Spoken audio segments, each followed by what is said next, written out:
Hello hi, నేను మీ గాయత్రిని ఒక కొత్త వీడియోతో మీ ముందుకు వచ్చాను. అదేంటంటే తిరుపతి గంగమ్మ జాతర. రీసెంట్గా ఏపీ స్టేట్ ఫెస్టివల్ అని కూడా అంటారు. చాలా అభివృద్ధి జరిగింది. తెలంగాణలో బోనాలు బ్రతుకమ్మ పండుగలు ఎలా జరుపుకుంటారో తిరుపతిలో గంగ జాతర అంత ఫేమస్. ఈ జాతరకి 700 ఏళ్ళ చరిత్రలు కలిగింది. 8 రోజులు జాతర చాలా అంగరంగ వైభవంగా చేస్తారు. రాష్ట్ర నలుమూలల నుంచి చాలామంది భక్తులు వస్తారు. 7 రోజులు 7 రకాల వేషాలు వేస్తారు. సో బైరంగ వేషము, బండ వేషము, తోట వేషము, దొర వేషము, మాతాంగి వేషము, సున్నపు కుండలు, ఫైనల్గా గంగ జాతర అంటే చాటింపు నుంచి కౌంటింగ్ చేస్తారు. నెక్స్ట్ డే విశ్వరూప దర్శనం. సో ఈ విశ్వరూప దర్శనాన్ని మేము చిన్నప్పుడు ఏమనేవాళ్ళం అంటే అమ్మవారిని నరికేస్తారు అనేవాళ్ళం. ఎందుకంటే మాది తిరుపతి, పుట్టింది పెరిగింది అంతా తిరుపతి. మా అమ్మమ్మ ప్రతిరోజు ఒక్కొక్క వేషం వేసుకెళ్ళి మమ్మల్ని దర్శనం చేపించేది. అంటే లోకల్లో ఉన్న వాళ్ళంతా రోజు టెంపుల్కి వెళ్ళి ఈ 8 రోజులు దర్శనం చేసుకుంటారు. అక్కడ ప్రజలు ఎక్కువ నమ్మేది ఏంటంటే ఇలా అమ్మవారికి చేస్తే ఎలాంటి హెల్త్ ఇష్యూస్ ఉండవు, ఆరోగ్యంగా ఆనందంగా సో ఫైనాన్షియల్గా బాగుంటాము అని చెప్పి. విశ్వరూప దర్శనం అప్పుడు అమ్మవారు నరికేస్తారని చెప్పాను కదా, అలా నరికేసినప్పుడు ఆ మట్టి ఇంటికి తెచ్చుకునే వాళ్ళము. ఆ మట్టి కోసం అక్కడ కొట్టుకునే వాళ్ళం మేము చిన్నప్పుడు. ఆ మట్టి ఇంటికి తీసుకొచ్చి ఎప్పుడైనా హెల్త్ బాగాలేనప్పుడు ఆ మట్టి కొంచెం నోట్లో వేసేది మా అమ్మమ్మ. అలా చేయడం వల్ల ఎలాంటి హెల్త్ ఇష్యూస్ రావు అని చెప్పి మా నమ్మకము. ఇలా జరిగేది. అసలు మన తిరుపతిలో జాతర వెనక కథ ఏంటి అది మనం తెలుసుకోవాలి కదా. తిరుపతిలో అవిలాల అనే ప్రాంతంలో పూర్వం ఒక పాలేగాడు పాలించేవాడు. అతడు అక్కడ ఏ అమ్మాయిని వదిలేవాడు కాదు. అలా ఒకరోజు అవిలాల్లో ఉంటున్న గంగమ్మ మీద మనసు పడతాడు. కానీ ఈ విషయం తెలుసుకున్న గంగమ్మ వాడిపై పగ పెంచుకుంటుంది. ఇక్కడ ఒక విషయం మీరు తెలుసుకోవాలి. పగ పెంచుకొని అమ్మవారు గంగమ్మ ఆ పాలేగాడు కోసం తిరుగుతూ ఉండేది. సో వాడు అమ్మవారి శక్తి తెలుసుకొని పారిపోయేవాడు. ఆ పాలేగాడిని రెచ్చగొట్టేదానికి అమ్మవారు బూతులు తిట్టేది. సో చాలా వరకు బూతులు తిడుతూ ఉంటారు.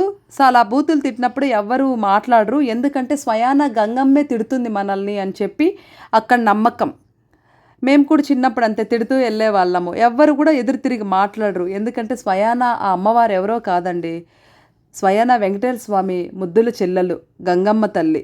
సో అలా రెచ్చగొట్టేదానికి ఆవిడ బూతులు తిడుతూ ఉండేది. అలా రోజుకో వేషం వేసుకొని ఆ పాలేగాడు కోసం వెతకడం ప్రారంభించింది. ఒకరోజు దొరవేషం వేసుకొని వస్తుంది. అప్పుడు ఆ పాలేగాడు వాళ్ళ దొర వచ్చాడేమో నిజంగా అని చెప్పి బయటకు వస్తాడు. అప్పుడు గంగమ్మ ఆ పాలేగాడిని చంపేస్తుంది. అప్పటి నుంచి గంగమ్మ జాతర జరుపుకోవడం ప్రారంభించింది. ఈమె స్వయాన వెంకటేశ్వర స్వామి చెల్లెలు కాబట్టి ఈమెకి పట్టు వస్త్రాలు కూడా తిరుమల నుంచి వస్తాయి. ఇలా ఈ కథ సారాంశము. అసలు మేము ఎందుకు వేషం వేసాము ఏంటి అంటే మేము మొక్కున్నాము. చాలా ఏళ్ళ మొక్కు కళ నెరవేరింది. సో మాకు 12 years వరకు పిల్లలు లేరు. సో పాప పుడితే వేషం వేస్తామని మొక్కున్నాము.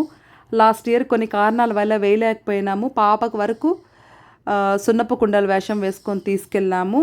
ఈ ఇయర్ నేను మా హస్బెండ్ తనకి మంచిగా అన్ని కొత్త బట్టలే, నేను మా హస్బెండ్ మా పాప. ఎందుకంటే ఇలా వేషం వేసుకున్న వాళ్ళు స్వయంగా గంగమ్మ తల్లే ఉంటుందని మా నమ్మకంతో అన్నీ తీసుకొని తన మెజర్మెంట్స్గా స్టిచ్చింగ్ చేయించుకొని తను రెడీ చేయడానికి 1.5 hours పడింది. మా సిస్టర్ స్వప్న రెడీ చేసింది. సో పర్ఫెక్ట్గా లేడీ గెటప్లో చాలా అందంగా తయారయ్యారు. సో నేను కొత్త బట్టలు తీసుకున్న, మా పాపకు కొత్త బట్టలు, మేము మగవేషం వేసుకొని స్టార్ట్ అయ్యాం. ఎగ్జాక్ట్లీ 5 o'clockకి కోడూరు నుంచి తిరుపతికి స్టార్ట్ అయ్యాం వెహికల్లో. సో ఇలా స్టార్ట్ అయిన తర్వాత అసలు చాలా హ్యాపీగా అనిపించింది. వర్షం ఒక పక్క, అమ్మ ఎక్కడుంటే అక్కడ అందరం చల్లగా ఉంటాము. వర్షం పడింది. ఇలా మేము దిగాము. అందరూ మమ్మల్నే చూస్తున్నారు. అంటే ముఖ్యంగా మా హస్బెండ్నే చూస్తున్నారు. చాలా అందంగా ఉన్నాడు, అమ్మాయిలాగే ఉన్నాడు అసలు టోటల్. అందరూ పిక్స్ తీసుకుంటున్నారు. సో చెప్పా కదా ఇందాక బూతులు తిడతారు, అలా ఒక్కొక్కరు ఒక్కొక్క పేరుతో పిలుస్తున్నారు. ఇలా మేము మంచిగా దర్శనం చేసుకున్నాము. ఇంకోటి ఏంటంటే ఇక్కడ 1000 దుత్తల కుండ అని అంటాము. ఇదేంటంటే ఒక కుండకి కర్పూరం వేసి దాన్ని తల మీద పెట్టుకొని 3 ప్రదక్షిణాలు చేస్తాం. ఇది ఫైనల్ 3వ ప్రదక్షిణంలో దిష్టి తీసి కొట్టేస్తారు. అంటే గంగమ్మకి 1000 కళ్ళు ఉన్నాయి అని అర్థం. చల్లగా కాపాడు తల్లి అని మొక్కొని అలా మేము ఇది కూడా తిరిగాము. అలాగే కొబ్బరికాయ కొట్టుకొని ఇంకా అక్కడికి వెళ్ళి పొయ్యిలు ఉంటాయి, అక్కడ అన్ని ఫెసిలిటీస్ ఉంటాయి. ప్రసాదం చేయడం ఇక్కడి నుంచి కోడూరు నుంచి తీసుకెళ్ళాను. నేను అక్కడ చేయాలంటే నాకు టైం సరిపోదని చెప్పి ఇంట్లోనే ప్రసాదం చేసుకొని అమ్మవారికి ఎందుకు మొక్కు అని ఆవిడకి చెప్పుకొని నేను ప్రసాదం కూడా అక్కడ పెట్టడం జరిగింది. చాలా హ్యాపీగా అనిపించింది, మనసు చాలా ప్రశాంతం అనిపించింది. అలా అమ్మవారికి పెట్టిన ప్రసాదం కూడా నేను వెంటనే పంచేశాను. ఇలా మేము ముగ్గురము మా మొక్కు తీర్చుకున్నాము. చాలా ఏళ్ళ కల నెరవేరింది.